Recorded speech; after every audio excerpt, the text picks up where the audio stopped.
My manga publisher Saturday AM just had a baby with WEBTOON. For a similar deal they have with Square Enix for Full Metal Alchemist, free to read on WEBTOON. And so with Apple Black, that is why in this video you're going to learn how I convert my page format manga into vertical scroll comics / manhwa, whatever you want to call it. My series Apple Black is the first series from the Saturday AM roster to launch on WEBTOON, and as a result, I am tasked with taking a bunch of manga pages, coloring them, and converting them to the vertical scroll format. The vertical scroll reading experience is completely different from flipping pages. So I studied reading a bunch of popular series like An Omniscient Reader, Solo Leveling, and more, as well as series that are in similar positions to mine, with Full Metal Alchemist, Hell's Paradise, Avatar The Last Airbender, Sonic, you name it. And I'm going to use all I've learned to convert my manga pages to colored vertical scroll comics. There is a method to the madness. It's not just slapping pages on a scroll. There are a ton of do's and don'ts. How you turn those chapters into a bunch of episodes, spaces in between panels, imagining how it can be read on mobile, all of which and more are very important, especially if you want to convert your comics to scroll as well. WEBTOON has over 170 million monthly users, so this is also a big opportunity to expose Apple Black further to new audiences. I highly advise you guys to also have your comics in multiple formats so that you have more chances to get your work seen. If that interests you, then you're in the right channel watching the right video. Who knows, maybe Apple Black will blow up further on WEBTOON. I don't know, but it will definitely get a bigger readership, and maybe that might expand into more opportunities, book sales, merch, toys, the video game, or people finding out what's happening with Apple Black and Saturday AM overall. All the sauce that I will be sharing in this video will also be put into a document available on my Gumroad, breaking down everything we will talk about and then some in detail, as well as all the Clip Studio Paint files that were used in this video. You would have access to everything so you can play with it yourselves and maybe learn even further. I've also talked to a few WEBTOON editors, so I've picked their brains a little bit and shared some of that knowledge as well. And so there is a lot of value here. Can I hit the deadlines? Can we successfully go from print and having our books in bookstores to now having you guys read them for free on WEBTOON? This is also great for those who feel that there is limited access to our comics. It's a great opportunity for all of you across the world, all subscribers on this channel, to finally be able to read Apple Black freely and easily. So we start with the vertical scroll dimension settings in Clip Studio Paint. You go to File, New, and then right there where you see the images, you click on this scrolly one, WEBTOON. You can change the name for whatever you want it to be, but essentially we're creating a bunch of scrolls that would ultimately be exported all together as one continuous scroll. You want to make sure they all have the same width. A good one is 1600, and the height, we can have it be 10,000. The height is adjustable, but for a default, 10,000 is pretty good. Resolution 600 DPI. And then the page numbers, that's up to you. This is also something you can adjust later. You hit OK, and then the 4 scrolls are created. Remember, even though they're treated as 4 scroll pages, ultimately, especially when you export it, when people read it, it's all going to be one continuous thing. So you should really think of them as one scroll. But it's good to break it down in this way. This way it's much easier to work on portions of the scroll. Depending on where you save, in my case it's documents, the name we use will create an automatic folder that has all the scroll pages in it, as well as a CMC file that's also inside. You will just need to double click the CMC file and it will open up all the pages at once. This is also something we do when creating regular comic chapters in print form. It's the same idea, except the pages here are scrolled. You could add pages, same way, you right click, add page, and if you go back to that folder, it should automatically create that 5th page. You can right click on some pages and delete pages, and in some cases, if you've already drawn on them, you can delete the whole section. I don't know why you'd want to do that, but still you could. And again, this will be reflected in the folder. Do not delete or add a page from the folder, only do it inside Clip Studio Paint. If you try doing it the other way, you're gonna get a bunch of errors when you try to open the file from the CMC file. I do not recommend adding and deleting post folder creation because the naming mechanism can be a little confusing. We click drag, deleted those 2 pages, and you can see it's gone. The page counting thing is like 0001, 0002, 0005. If we renamed it to 3, all of a sudden when we double click on the CMC file, it doesn't really open because it says 5 is missing. So there's a wonkiness here, but that is usually the naming pattern where it's a page, all small letters, 0001, 0002, and so on until it's like 0010 for 10.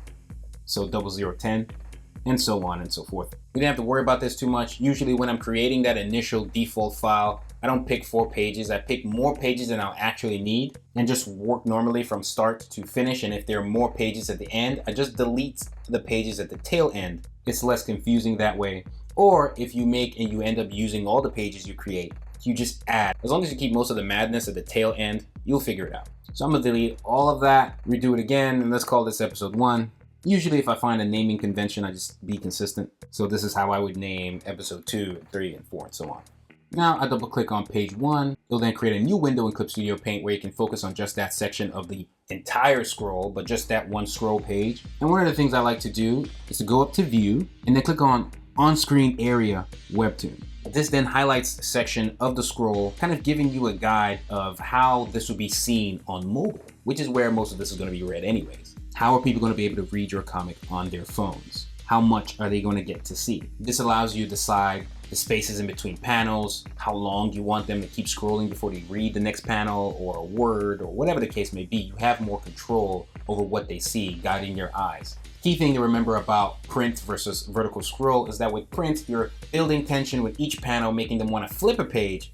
But with vertical scroll, it's all the same except more of a up-down approach, and then you're making them want to keep scrolling.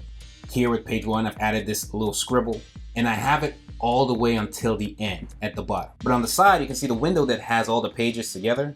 You can't really work or edit on those. Those are just kind of like a view. You have to double click on the section before you can actually work on it, and then you'll see it change in the layer window where you see the layers for that section and so on. But on the side, if you make that corner thin and you contract the window where all the pages are kind of laid over each other, it's a mini preview of how all the scrolls are going to look, at least as an end result. And so we can see where that section ends. Now I can double click on the next page, and the idea is you're continuing that madness. Because even though, again, it's all separated into sections, the end result is one continuous scroll. One giant vertical scroll. You can export all the scroll pages individually, but you can actually export the full vertical scroll at once. It might be a little too difficult or heavy memory-wise if it's like a really endless scroll. And that's another reason why we have it in sections. That way you can export the pages in sections, and then you upload it to wherever you upload, whether it be WEBTOON, and that way the portal on WEBTOON can combine everything at once over there. Same concept to continue it. I'm just using this sketch to really have you guys understand the concept. It's not exactly aligned, but on the third page, I can just Control T or Command T and just shift it until it's a little bit more aligned. And those are the basics to start with. Now keep in mind the height of each scroll is adjustable, but the width, that one you want to leave alone. Example here, I can double click on page 4, go to edit and then change canvas size. And we can actually change the height. And this is assuming we don't need that much room anymore. If you want to see the whole view, these are how the pages look individually. And then for the other page, say page 3, we can extend the height where necessary. And this will come in handy where maybe you are drawing on a page and you kind of need more room. You can always extend it at the bottom. The only thing I'll say is you want to make sure you do not extend past 30,000 pixels, because then you might run into a problem with Clip Studio Paint not allowing you export this particular page as it has a 30,000 pixel limit for the height. And then when you see it all together, it looks like this, and it'll still work when you export it. Because again, remember, at the end of the day, the way the comic is going to be consumed, it's not going to be consumed in sections like pages or print. It's all going to be one continuous thing. You just want to make sure the width stays, in this case, 1600 pixels. Now we're going from print to scroll, taking the color pages that exist and converting them into vertical scroll for WEBTOON. Essentially opening the pages and transferring the layers from one canvas to another. Really how you do this is up to you. There are many ways to do it in Clip Studio Paint. You could take each individual layer and then find ways to rearrange it on the scroll canvas. But a quick way is to actually flatten the image. However, when you do flatten the image, you want to leave certain things unflattened, like the layers for the sound effects, layers for text balloons, and obviously layers for the text itself. and maybe sometimes aspects of the art that you know are going to be altered in scroll form. Think of the scroll form as a whole new adaptation, a fresh new experience on how people are going to consume your comic. It doesn't have to be exactly how it is in page form. There may be room for alterations that make use of the advantages the scroll offers. Especially with these pages, they're actually difficult because I inked them on paper and scanned in and did the rest. There's a lot of stuff here that's flat, some text balloons that are flattened. Therefore, this is more difficult. It's actually easier to convert page format to scroll format if everything is all digital. But in my case, that's not what we have. Of course, it's difficult. You need to understand all your layers and what they are and what they do. Right here, I'm identifying that box right there, and I'm going to drag that to the top. Turn off all the text and speech balloons that can turn off, because there were some that were created in post after I scanned in the page. Basically, turn them all off. When I was coloring and when the manga assistants were coloring, helping me out, I made sure to color behind whatever I could because I anticipated the reformatting into vertical scroll. But then once you've done this, you know all the layers that you're going to be messing with. Make sure you're on a layer that's actually visible, then right click and hit merge visible layers to a new layer. This will then flatten the whole image into one new layer and slap it at the top. After that, you use the marquee tool or whatever selection tool you want. You select the panel you want to carry over. Make sure you're on the appropriate layer. Control C or Command C, or you right click copy, however you want. Just copy it and then go onto the vertical scroll canvas to paste. So we're doing it again here. We've already slapped a couple panels on the vertical scroll canvas, but we're on to the next page in print form, because not every page in print form has to go one-to-one to a scroll form page. You could have a scroll form page consume only half of a print form page or multiple. It's really up to you how you lay it down. You're pretty much a director of this new adaptation. But in this case, there are some panels from a previous page, and now in this new page, we're having the same process. I make sure I know what's what. I turn off all the layers that I don't want to flatten. A slight error here where we forgot to color behind the balloon here, but no worries. You make sure you turn off the text, because if you don't, and then you merge all visible layers, it's literally going to merge all visible layers. By visible layers, it just means layers that you can see, layers that are on. And so when it creates that new flattened image that's in a new layer, all the text is flat. And you can see, even though we've turned off the text layer, we still see the text because it's flattened there. When we turn them both off, now we see what's left, all the layers to the left, because those didn't disappear. Those are still there, just underneath. Hopefully you guys know how layers work. If you don't, I have many videos on the channel that you can go explore. So we're gonna do it again, but this time we're gonna turn off the text layer, and then we should be fine. And then after that, you just find the parts you want, you select it with the marquee tool, where's the rectangular one, selection pen, lasso, however you do it. You go from one canvas, you copy, and then go into the scroll canvas and then paste. Using that view on-screen area WEBTOON where I get to see what they view and what they see when they're swiping or scrolling through to read my comic. It lets me know where to place the panel. You want to make sure your art flourishes in this form, so you really want to take up as much room as possible within reason. I'm leaving room here at the top because I'm plotting in a way where I'm going to extend that sky. So as they're scrolling, they'll be scrolling into the night and then they'll see the background. But that'll come towards the end. Right now, I'm just focused on the placement of the panels. Taking the next panel, which will go into the next scroll page actually, and then finding an appropriate place to place it. And we just keep on doing it. I need a little bit more room, so I'm going to extend at the bottom. You can also extend at the top. Sometimes you can go in the flattened panel, selecting within the panel, and then pasting where you want to paste. When you paste it, it creates a new layer, and you can just automatically give that layer panel lines by giving it an outline. Here's a quick example. Because it's a JPEG, everything is flattened with the text. Normally, when you're flattening stuff, like I said, you don't want to flatten the text and all of that, and speech balloons where it matters. But this is just for a demonstration. And let's say I just want to select expression of his face. You can hit shortcut M, and let's say I want it to be rectangular. We could also have it be circular if you like circular panels. That's really up to you, or a polyline where you get to decide how weird of a shape you want it to be. But keeping it simple, most panels are 4-sided. I do not like 3-sided or 5-sided panels generally. And we select there. You can hit Command C as long as you're in the appropriate layer. In this case, there's not that many options, but Command C. And then we go to the scroll, change layer window, Command V, and now it's there. We can have Control T so we can move it around. And let's say we want to see all the sides and we don't want it to like bleed on the sides. So we want it there. Crop it more, I'll select there and just delete.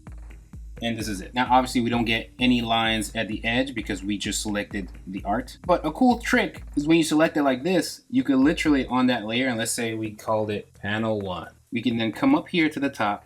This is the icon for the stroke, /outline, /border effect. And once you hit that, you can then play with how thick you want it to be and what color. You don't see it right now because it's color white, but we can change that to black, hit OK, and then you have the lines in there. And it's easy to edit because I can just increase, let's say 15, and now it's automatically giving it a stroke. You can give anything a stroke. If I had text right here, we can change the color of it once you highlight it. If you add the text over there, that's fine. We can give the text a stroke. Automatically by default it's white, and so you can then increase the stroke right there. Or you can remove the stroke for the text, and then you can have maybe multiple text. And actually joined. I want this text to be separate, so I'm just gonna select it. That way it's on a separate layer. If you have text so close to each other, sometimes they can join and be on the same layer. That's usually when you see this icon plus, and then it will just kind of stick to the same layer, but we don't want to do that because I want to demonstrate putting all the text into a new folder, and then you can give this new folder that we're going to rename column text, and give this new folder a stroke or outline or border effect. And that way, once you give the folder the stroke and outline, everything inside the folder will be affected. So you can really do some cool stuff with strokes. Trying to decide if I want to post this panel twice, one where it focuses on Sano more, the character on the left, and then the other where it focuses on the character on the right, Madame Naomi. But I decided in the end to kind of just show both. I personally don't like when text balloons are getting cut on the sides of the canvas, so I'm leaving enough room to redraw those balloons because for the scroll version, I'm gonna need more room for the text. The text have to be legible to a certain degree so that they're easy to read on mobile. An example with this kiss over here, I'm actually going to zoom in a little bit more and focus on just the kiss, even though in the page form we see more art, and then I'll redraw the sound effects later and put them overlapping the panel. When doing the conversion or when you're just drawing your webtoon from scratch, you have that much flexibility. You have to think in more of an up-down type of mental trajectory. And so the on-screen webtoon, I kind of see if they keep swiping, how long before they see the next panel, all of that. These are calculations that you have to think about. In this case, I think it's a little too soon, so I'm pulling it further down. Keep in mind that when resizing and moving these panels, they're raster layers. And so if you make it really small and then all of a sudden you try to make it really big, you're gonna lose quality. You always want to go from big to small as often as possible, or convert them all to vectors, but for this tutorial, we're gonna keep things simple. In my comic, I bleed panels to the edge, and so in some cases, the panel lines don't show up.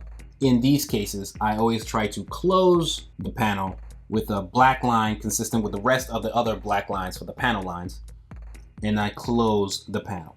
Always close the panel. You see more panel placement stuff. I'm extending the scroll page because I know I'm gonna need more room. For the second panel in the page form, in the scroll form, I kind of rotated it a little bit because I'm gonna add more art and just do more stuff to enhance the vertical scroll reading experience for this. You wanna keep the value in both. When somebody reads the comic in page form versus in vertical scroll, as best as you can, almost like give them a reason to try both, you know? Adaptations try to do the same thing. The One Piece adaptation is not exactly the same as the anime. Sometimes the decisions that are made are for practical reasons where maybe there's something that they can't do. But in some cases, they change certain things about the story because they want to have a new experience and maybe they want to surprise the OG fans or something like that. That way you're not just rehashing the same thing. Maybe there's something that the original didn't do as well. This new adaptation is actually an opportunity to redo things and maybe do it better. A key thing to keep in mind when doing the placements of the panels is while using the on-screen area webtoon thing to see what the viewer will see at a time, you want to make sure they're not seeing so many panels at once. They're seeing pretty much one panel at a time. In some cases, two, if it makes sense for it. Maybe 2.5 panels, that is maybe 2 panels and then maybe half of a third one, maybe if it makes sense to do so. A lot of times you actually even want them to see just half of a panel. Maybe it's a very vertical panel that has them scrolling continuously. But I think once you hit 3 panels, that's too many panels showing all at once. I think that's a bit much, especially if it's text heavy or dialogue heavy. These are some of the calculations you think about when placing the balloons, placing the text, placing the panels, and clearly having the on-screen area webtoon on, highlighting what the reader is going to see. That helps you make those calculations. Sometimes it's just the timing. It's like, wait, while you're scrolling, how long are they going to go from this panel to this panel, from one panel to the next? How long do I want them to go? So sometimes you can even have them scroll into emptiness. There's no panel. You're not showing any panel at all because you want that breathing room. In this case, we have a panel that is a bit too horizontal. And so I'm just going to focus on the part that has the art mostly, and I'll make adjustments when adding the text and more text balloons to make this work, because we're going to have to draw brand new text balloons that will kind of go over the old ones to really make this work. You don't want the art to be so small that they can't see it. You really want the art to breathe. The same way you want the text to be legible, you really want the art to be felt when they're scrolling and reading. In this case, I'm even going to close it sooner on the sides and at the bottom. Doing the same deal for this new page so we can grab the panels. I'm going to extend the canvas a little bit more because I still want to keep it on this scroll page. I don't mind some of the art getting cropped. That's okay. Right now, I'm not too worried about the text and the balloons. I'm just worried about placing them as best as I can, but everything is still subject to change before we're done with the episode. Mind you, this episode isn't actually taking over the whole chapter. The way my Apple Black chapters are set up, if I converted a whole chapter into an episode, that episode would be really long. The industry standard for official webtoons or any vertical scroll episodes are usually anywhere from 40 to 50 panels per episode at least. Action series tend to hit maybe 80 panels, maybe 90, even 100. So I'm really shooting from anywhere from like 60 to 80 panels, and thus I had to split my chapters in creative places where it made sense to end an episode within a chapter. For instance, my chapter 1 for Apple Black actually got split into 6 episodes, and I made sure those episodes began and ended in good ways that really felt like a strong episode. And in some cases, I actually moved things around from a narrative standpoint to make sure that they felt like strong episodes on their own. They don't all have to be the same amount of panels per episode. That really is up to you. I have some episodes that are a little over 40 panels, but then I have some episodes that are definitely in the 80s, 90s, or 70s. For Webtoon, the minimum is 40. Again, here, back to the scroll page, having the panels bleed on each side, still kind of mimicking the same or similar energy as the page format. When it comes to the panel sizes, it's still the same concept where the panels that are most important, you kind of want to make them bigger, so there's a size hierarchy in a way. But again, this is a new adaptation, so there's some times where there will be a panel that isn't necessarily big in the page form, but in the scroll form, I actually do make it bigger if I think it works better or it's worth exploring, all feeding into the new experience of reading it in vertical scroll on Webtoon. This is an example where I had the sound effects on a separate layer, so it's easier for me to just move that around. The more you have it on separate layers, the better. Here I extended the scroll page a little bit more, so there's room at the end that I don't need. And I can see the whole scroll on the side because we've contracted that window showing all the scrolls at the same time. And I can see how it looks. And we don't need that much room, so I'm going to reduce the height of the scroll page. For that building, I was able to zoom in a little bit. In the page form, you can see the box with the location information. Here, I'm going to actually put it right above. So where possible, sometimes you can move around where you would normally have the text, or at least where you had it in the page form. You can use a balloon tool to create this, but I use the rectangular tool here. I choose the brush size that I want and the right setting. I have a whole bunch of videos that deal with lettering that you could watch that will inform you tenfold on this, but we're keeping it simple here. Sometimes when I have the panels laid out in the scroll form, I rename them kind of 1, 2, 3, just to keep things clean from an organizational standpoint. All right, so we're pulling that in. Again, this is an instance where we didn't color underneath the text balloon, but no worries. We will make the adjustments. I'm putting those pages in. This is going to be extra difficult just because the balloon on her face is flattened. So I'm actually going to have to draw over it and color over it to make sure it works. But again, not to worry about it for now. I'm just focused on the placements, kind of like the blueprint of where the panels are going to be, just to make sure that the pacing and all of that is on point. And we just keep adding all the panels we need until we're ready to go. The panel here where she's whispering into his ear, I'm focusing mostly on the art side of things, so I'm zooming into that, and then we'll clean up whatever we need to once we're done. I'm giving it a lot more room because I know when I'm putting in the text, I'm going to need some room above the panel and below the panels as well. That way, when we're laying down the text and the text balloons, they're not going to block too much of the art. Again, you want the art to breathe. You also want the text to breathe. So I'm keeping all of this in mind when I'm placing the panels. Here I toyed around with having it expand fully to the edge, and maybe that would have worked. But again, with the on-screen area, I just saw that they actually be scrolling for a little bit before they get past this panel, and I don't want them to spend that much time on this panel. So therefore, I reduced the size. And that's one way of thinking about it as well, right? If you're in a movie and you're in the editing floor, how long do you want to spend on a scene? Think of that in a similar way, how long you want them to spend scrolling through a panel. If you don't want them to spend that long, then you're gonna have to make some adjustments. Maybe you crop the panel or you reduce the size like I just did. I still wanna keep most of the art with respect to the print form as best as possible, so I just decided to reduce the size of the panel instead. He says something quick, so I don't want them to spend that much time on that panel. Now adding in text. The cool thing is 9 times out of 10 in the page form, I kind of have all the text in a folder by itself, and if I don't, I could just click and drag all of that text and put it into a folder, label that folder text, and I can copy and paste that folder from the print canvas onto the vertical scroll canvas. And then you just kind of move the text around to the appropriate places. When moving the text, I'm keeping in mind how long they're spending reading it. If it's too congested, I'm going to actually split the text into new balloons. Sometimes you can even treat text as if they're a panel on their own. I highly recommend you guys go read a bunch of other top webtoons and see how they handle things like this. It may give you more ideas on how to handle text placement. The idea is for something a little bit more up, down, more scrolly and less side to side, even though side to side is a part of it as well. But think of it like a waterfall. I'm not too worried about the text not fitting into the balloons, because again, I know I'm going to draw over those balloons to make it all work.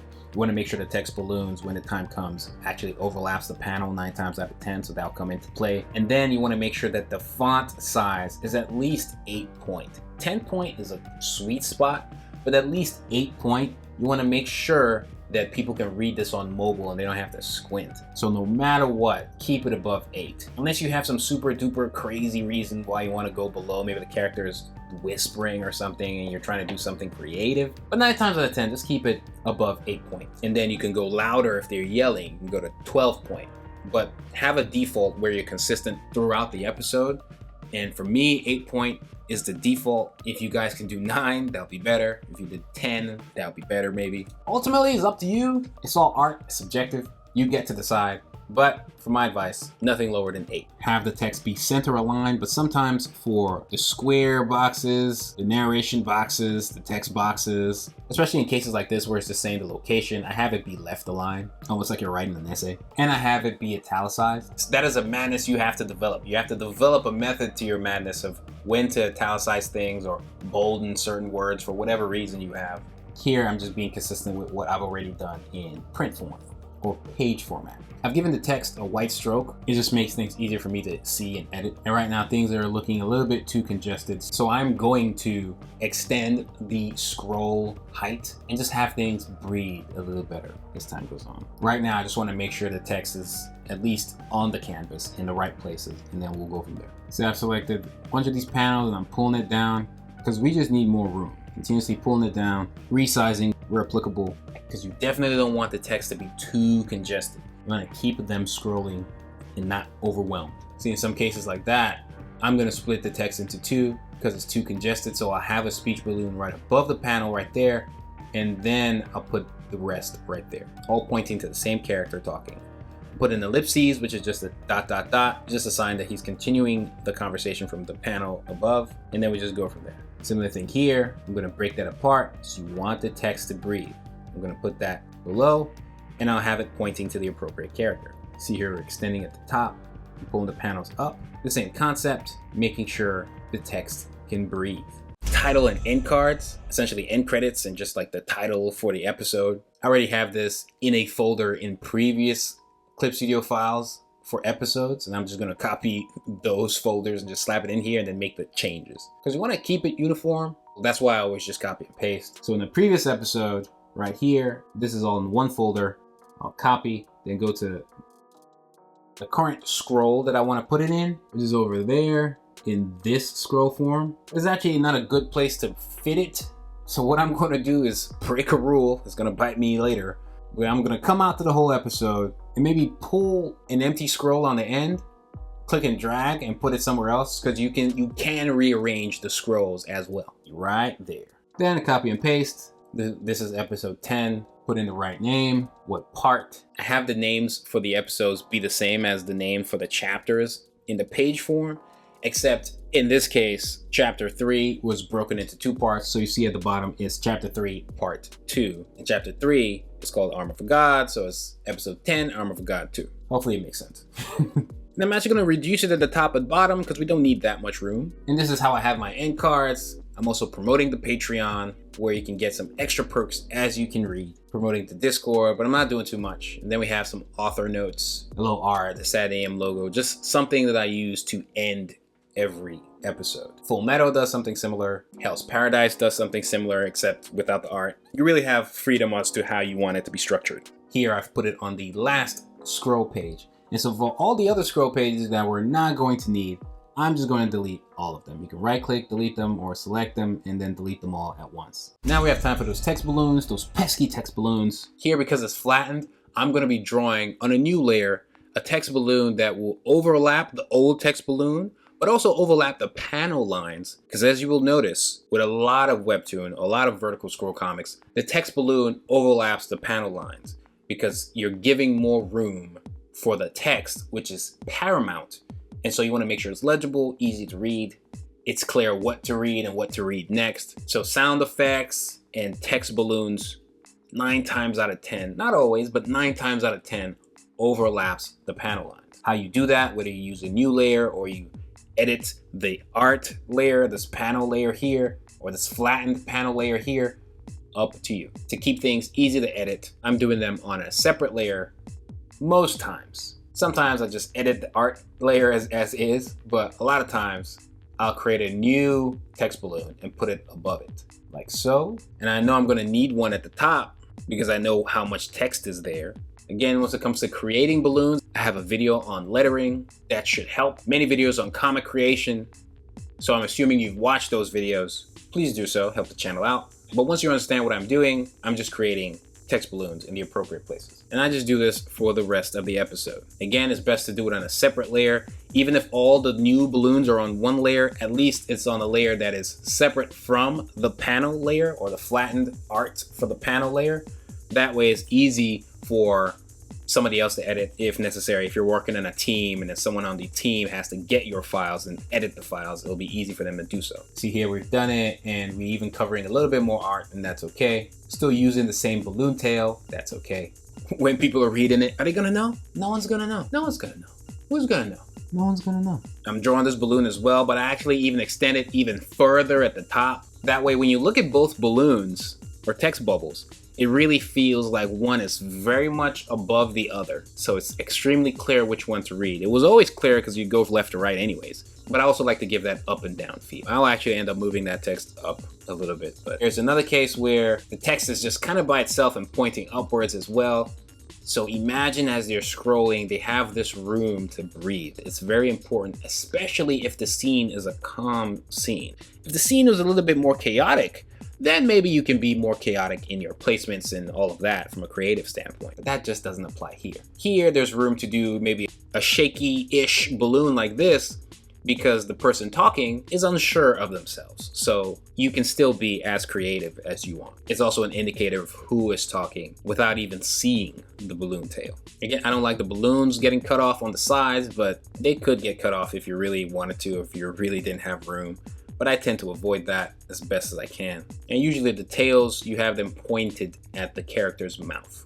or at least where the sound is coming from. You got your spiky ones here, being consistent with what's there originally. Sometimes the size of the panels are dictated by how the balloons are placed. If I know I'm going to have to draw a balloon overlapping, I make sure that the panel actually doesn't extend to the edge so that there's enough room for the balloon. These are all things that you consider. Here you see the text was originally in that one panel, but it got split into two, and this is how I'm choosing to split it. There will be some cases where you may have to make some adjustments, which is what I am currently doing, as best as you can. You learn very quickly with comics that you could draw a whole cityscape for a double spread page and somebody's gonna just look at it for like 5 seconds and swipe or flip the page. Scrolling is not that different.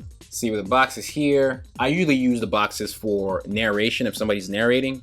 Sometimes I don't use any tails or any balloons at all, or any bubbles or nothing like that, especially if they're talking and just we're getting to hear what they're saying in their head.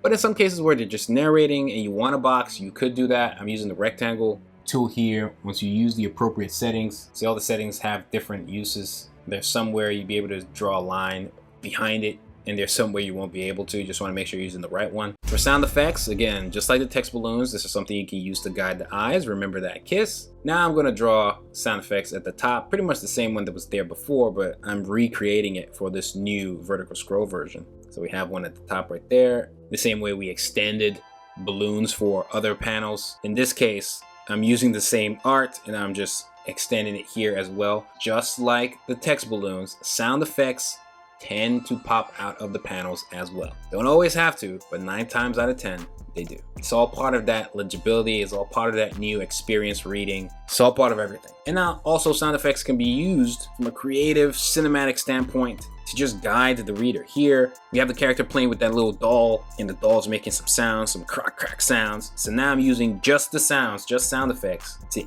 end the scene, reduce the size a little bit, just so it's a little bit more consistent. And then it's getting louder, so it can be increasing in size as we keep scrolling. But then the next page is actually that new page with the title card, but I'm just going to continue the sound effect. Because remember, on the side, we can kind of see it, and all of this is just one continuous scroll. So sound effects are a good, cool, uniquely vertical scroll way of transitioning from one scene to the next. I'm doing that, but then I'm also going to give it a white airbrush, almost like the sound effects are also fading away as we then reveal the name of the episode and yada yada yada. So how you transition from scene to scene, from panel to panel is actually very important, and there are many creative ways you can do it.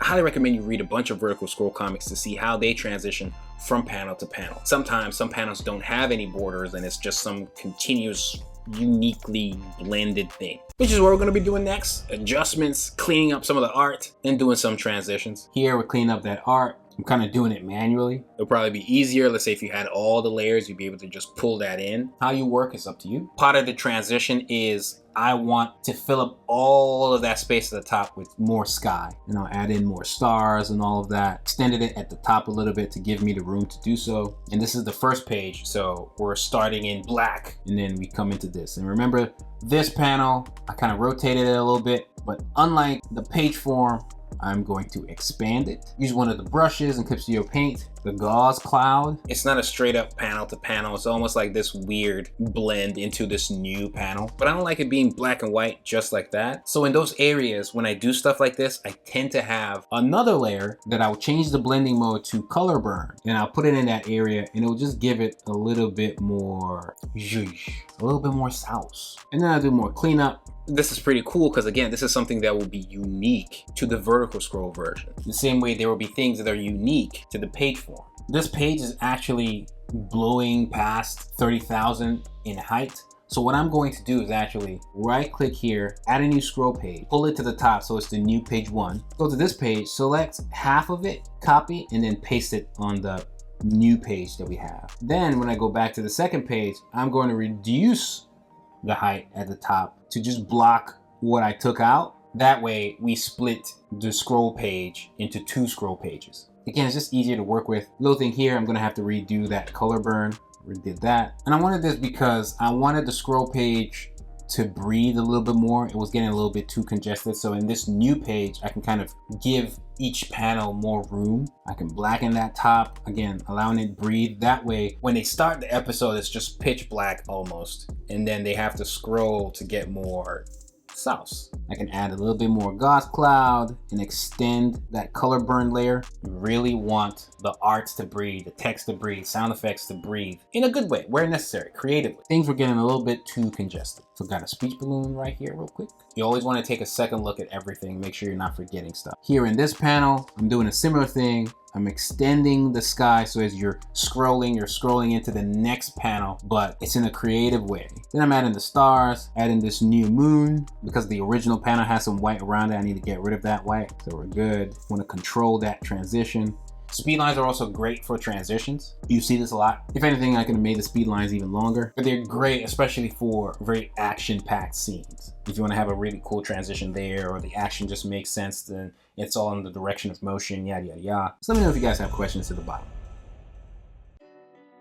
A very quick way to do speed lines is in a new layer. Say we labeled this one called speed lines. And then over here to the ruler, make sure it's on special ruler, parallel line, an icon would appear, and then while on that same layer, shortcut P or whatever brush you want to use, and it will just have parallel lines. You could hold shift if you want it to be coming exactly down 90 degrees, and then the icon, same rules apply, and then you can do it. I like to have like 3 lines close to each other a little bit, 3 or 4 lines, and you don't come to a full stop, you just stroke down. It's almost like you're pointing down, and it comes sharper further down. Covering up some panels that I forgot to put the panel lines in. This is an example of a panel that I actually split in half because it was very horizontal. So I took this eye of Angela, one of my characters, who was on the left side, and on the right side, I broke it down into 2 panels. When panels are very horizontal in that way, it may be best to split them in half. And if it's a giant double spread page, sometimes you split it in half, but sometimes you just flip it sideways. But just make sure that when you flip it sideways, the audience or the reader is seeing what you want them to see first. When you flip panel sideways, try to reserve that act, maybe doing it once or twice per episode. You definitely don't want to overdo it. Sometimes you might want to consider just splitting the panel in half. And here are some more examples. After that, we keep knocking things out until we're done. Take multiple looks at it, adjust what you must, and we have just finished one whole episode. Finally, once you're done with the episode, you want to export. And you can export in multiple ways. You can either do a special export Webtoon, and then it gives you these options where you want to save, what type of file, PNG or JPEG. If you want to export all the pages or just specific pages, if you want to export the pages separately or as one long continuous page. But remember, I believe Clip Studio Paint does have some limitations, so I tend to export separate. The other way would be export multiple pages and then a batch export. This actually gives you more options on the file format you can use, so you can even save as a Photoshop document if you want, PDF, whatever you want. Figure out where you want to save. And again, if it's just all or just some, and then you hit OK. I tend to save in Photoshop and JPEG. And then when you do this, these are where I save my JPEGs, and this is how it's going to save. It'll be numbered starting with the overall CMC file name. And so we have from episode 10, page 1, all the way to 15 for the JPEG. And I also save it in PSDs. Same thing, Apple Black episode 10_001, all the way to the last page. So I've already exported these files, and then we're donezo. Leave any questions you have in the comments below. Let's see if this starts a trend of people having your comics in multiple formats. Like the video, Holy Ghost, smash the subscribe button and hit the bell so you stay notified each time I upload absolutely anything. Turn on all notifications. Get the manga volumes or read it free on Webtoon. Like the comic, super like the comic, leave comments, support it however you can. Join the Patreon, helps production a great deal. Colored comics are no joke, but there are also some really cool rewards. Check out more videos. It's White Manga, and I'm Audi 9000.